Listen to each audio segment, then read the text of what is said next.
Bonjour, bonsoir et bienvenue en français s'il vous plaît, l'émission où l'on parle de la Roumanie en français. Ces jours-ci à Bucarest, des experts de plusieurs continents se sont réunis afin de parler du rôle des réseaux sociaux auprès des jeunes et notamment des jeunes de l'espace francophone, en séminaire organisé par l'Union des conseils économiques et sociaux de l'espace francophone. Deux invités dans cette émission pour parler de ce sujet d'actualité, Elisabeth Dan, ministre plénipotentiaire et secrétaire générale de l'UCESIF.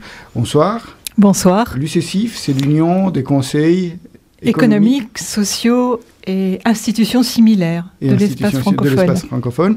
Et Madeleine Scherban, directrice de la Fondation européenne pour la formation. Bonsoir, buonasera. Buonasera, bonsoir. Nous allons parler en français, comme l'indique le titre de l'émission. Vous êtes directrice de la Fondation européenne donc pour la formation. Merci à toutes les deux d'être venues. Donc commençons par la conclusion avec 2 jours de débat. Quelle est la principale conclusion sur les réseaux sociaux francophones ? Je commencerai d'ailleurs par contextualiser ces décisions. Tous les participants se sont rendus compte que c'était un mouvement, une dynamique incontrôlable, inéluctable, porteuse de richesses, d'avenir, d'incertitudes, de problèmes liés à la sécurité. Et la plus grande conclusion, la plus significative, c'est qu'ils se sont engagés à relayer auprès de leurs autorités tous les aspects pour rendre cette dynamique positive. Tout ce qui a trait à l'éducation formelle, informelle, et c'est là que la participation de ma collègue Madeleine Scherban a été remarquable. Et puis aussi de faire en sorte que ces réseaux sociaux puissent fonctionner correctement, c'est-à-dire d'inviter les États à mettre en place des structures, des infrastructures qui permettent un vrai accès au numérique et pas simplement un accès dans les villes. Et enfin, à voir comment cet outil pouvait être un facteur d'accès des jeunes à une forme de civisme, d'engagement citoyen renouvelé et rénové. Madame Scherban, est-ce que, il y avait des experts, comme j'avais dit, de plusieurs continents. Est-ce que tout le monde parlait la même langue? Est-ce que la situation est à peu près la même partout, où il y a des gros décalages entre les différents pays, les différents continents? Je dois dire tout d'abord que l'initiative de l'UCESIF, que je viens de le saluer, est formidable parce que mettre ensemble les partenaires sociaux pour discuter des sujets qui sont assez sensibles d'un côté et de l'autre côté pour parler des emplois de jeunes, qui est un problème pas seulement dans les espaces francophones d'autres continents, mais premièrement en Europe. Donc je dois dire tout d'abord que c'est un problème qui est vraiment un problème très actuel. Donc c'est tout d'abord félicitations pour la thématique.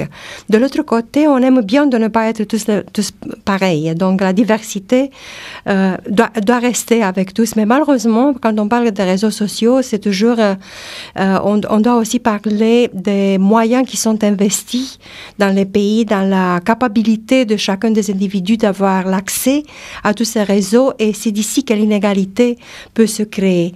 Et donc, c'est pour ça qu'aussi les membres, les présentes, ils ont parlé de ça, de l'équité d'utilisation des réseaux sociaux et puis comment est-ce qu'on peut les faire plus équitables. Elisabeth Dan, est-ce qu'on peut dire que les révolutions du monde arabe ont représenté un tournant? Est-ce qu'il y a un avant et un après la Tunisie, par exemple? Oui, bien sûr, il y a un avant, un après la révolte le printemps arabe. Mais ce qui a été clairement montré ce matin, c'est que le cas de la Tunisie, il n'a pas commencé au fameux printemps de Jasmin. Il a commencé 10 ans avant déjà, et c'était la raison pour laquelle la Tunisie s'était portée candidate pour accueillir le grand sommet des Nations Unies sur les technologies de l'information et de la communication. C'est une dynamique qui se construit lentement. Et nous avons eu des débats fort riches sur l'identité arabe dans le cadre des réseaux sociaux. Et là, on constate que la situation entre les pays est différente et que le tableau n'est pas du tout monocolore. Enfin, c'est-à-dire ?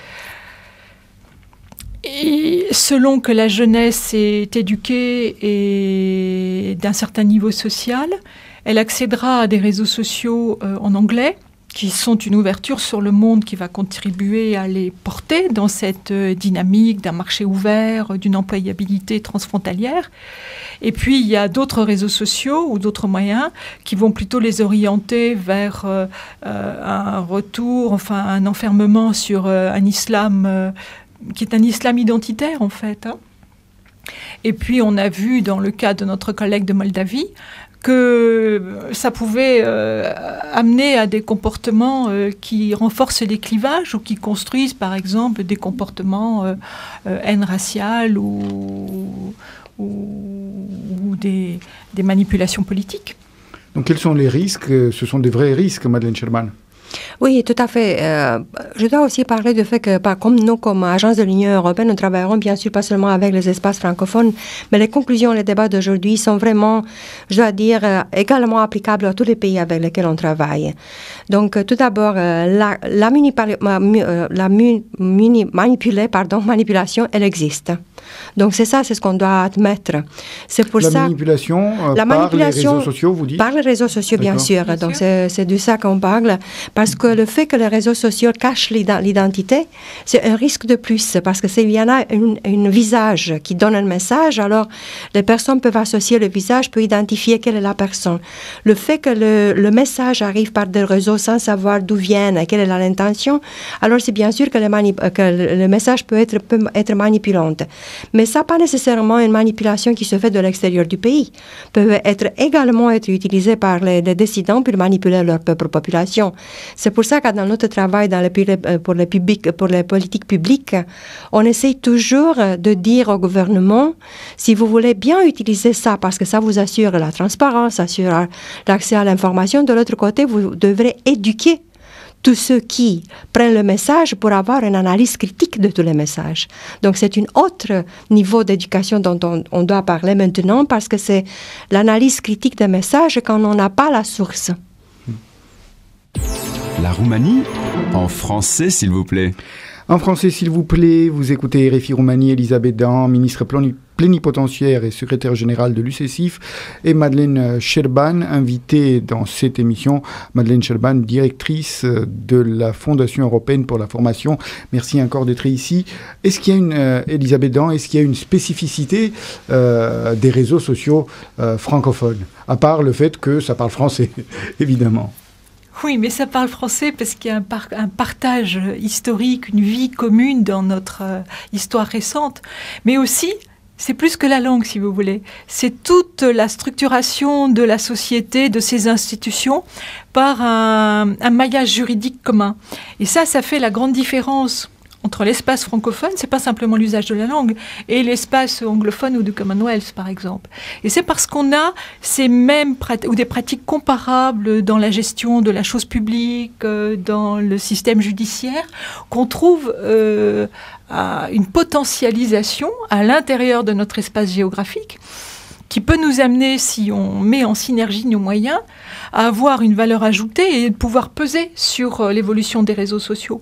Et on a évoqué, par exemple, tout ce qui pouvait être fait en français avec des logiciels, des didacticiels open source, enfin je devrais dire en français à ce moment-là, libre d'accès, et là on s'est retrouvé avec Madeleine, tout ce qui était éducation informelle, avec d'autres moyens de former les jeunes.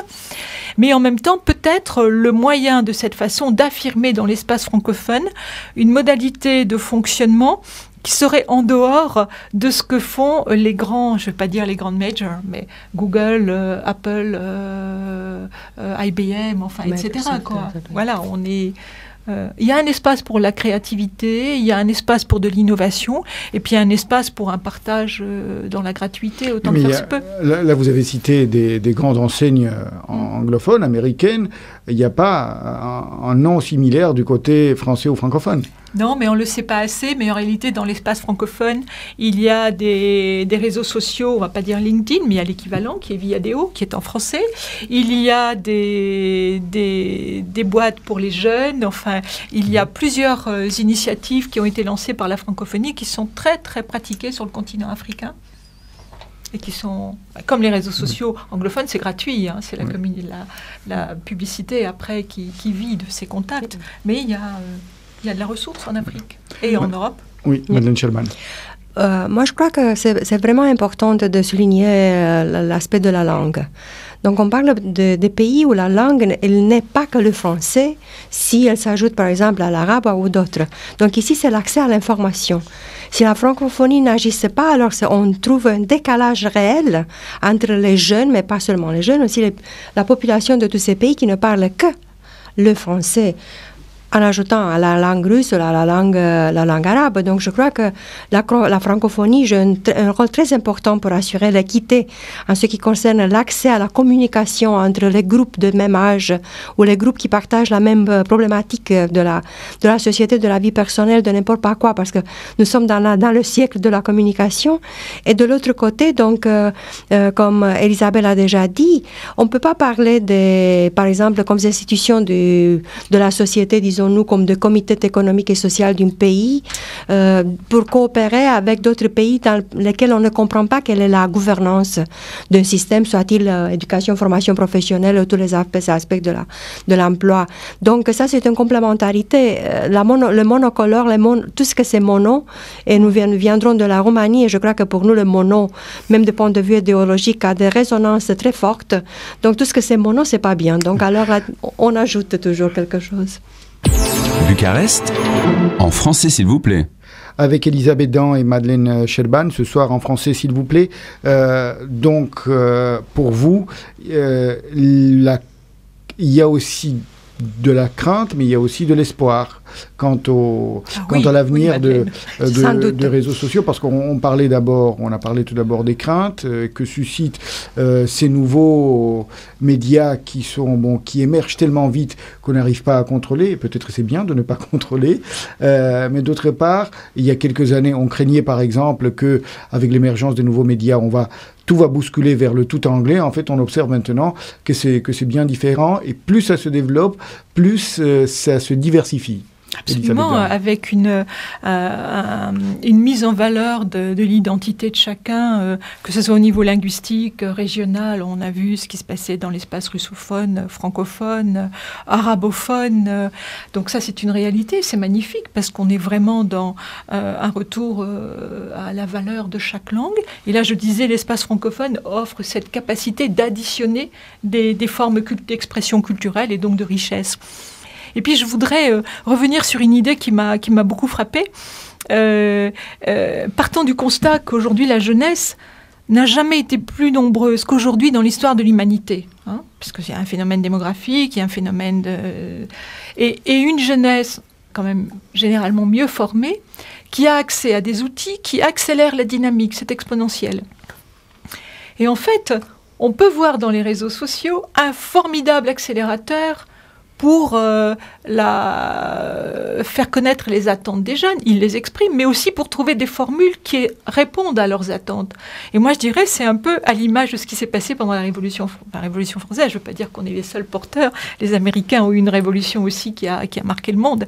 Mais on porte des valeurs, et il y a un boulevard pour ouvrir ces valeurs, l'accès de ces valeurs à des jeunes qui ont des engagements citoyens, qui ont du savoir-faire, qui maîtrisent ça depuis qu'ils sont petits, et qui peuvent changer le monde, parce que les technologies avancent à une vitesse mais inimaginable. Enfin, quand on entend parler de la rencontre de Las Vegas, là, c'est la nouvelle technologie, on se dit qu'on est dans un autre millénaire.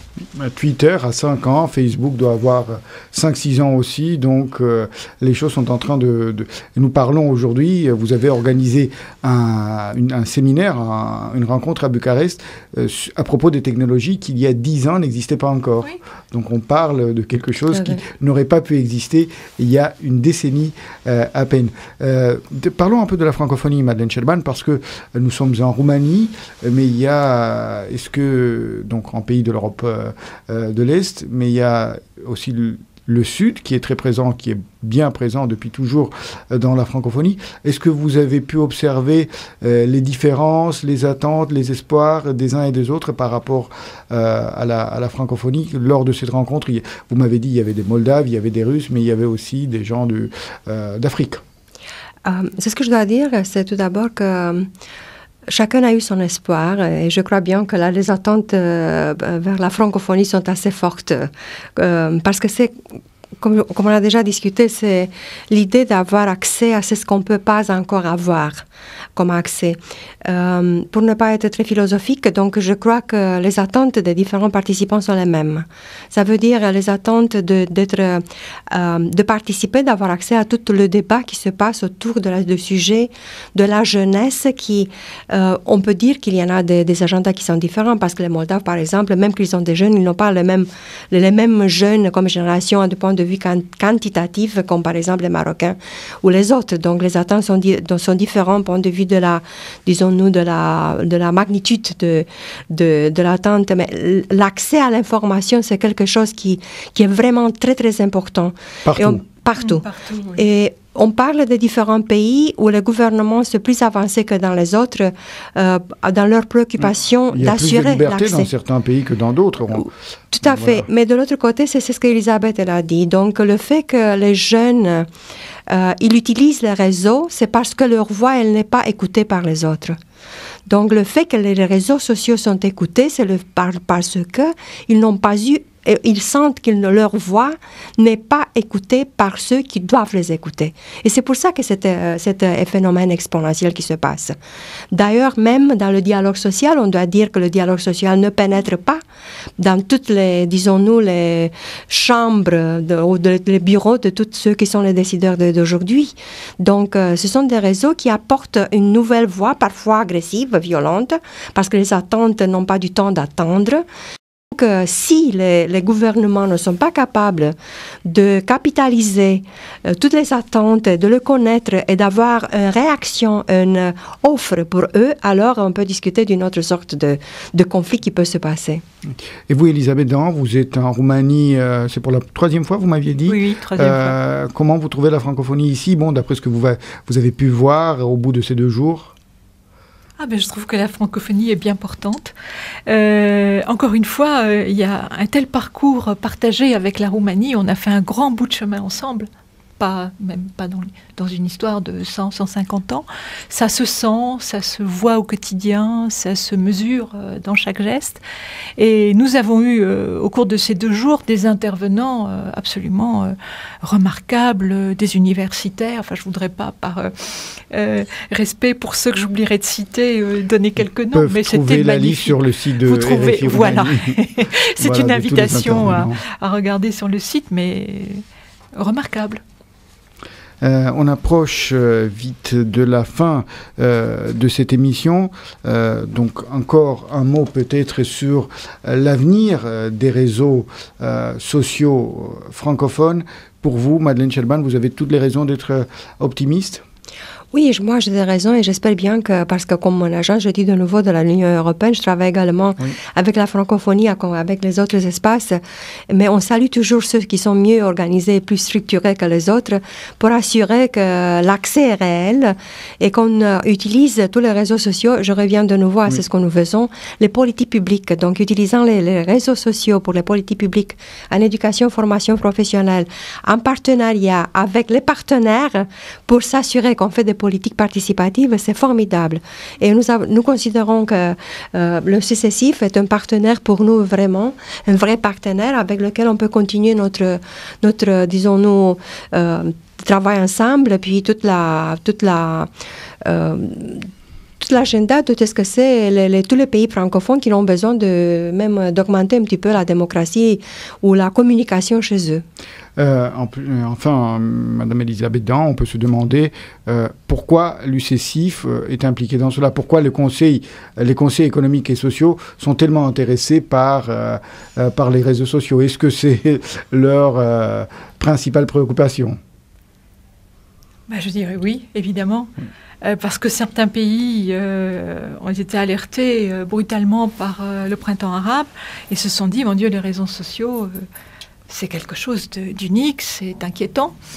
Et en travaillant ce qu'on appelle les termes de référence de cette conférence, de ce débat, on a très bien vu qu'il y avait une dynamique positive, qu'il y avait toute une série d'aspects à décliner et à conforter qui allaient améliorer la démocratie dans chacun de nos pays, mais autant chez nous que dans tel ou tel pays, qui devait alerter nos jeunes à un comportement indépendant, responsable, autonome et attentif. Donc, en fait, on élève chaque individu, on le met face à ses responsabilités, et surtout pour l'usage des réseaux sociaux. Madeleine l'a dit, il y a des politiques publiques, il y a des engagements des États, il y a des infrastructures à construire, je le disais tout à l'heure, mais il faut que chaque individu aussi soit responsable de ce qu'il fait sur les réseaux sociaux. Et ça, c'est important. La responsabilité, c'est là que commence le civisme aussi. Tout à fait. Merci beaucoup pour Elisabeth Dan et Madeleine Scherban pour la participation dans cette émission. Je pense qu'on aura encore des années et des années devant nous pour parler du rôle des réseaux sociaux et de la façon dont on partage la responsabilité individuelle et collective que vous aviez évoquée. Merci à tous de l'avoir écouté. On se retrouve la semaine prochaine à la même heure.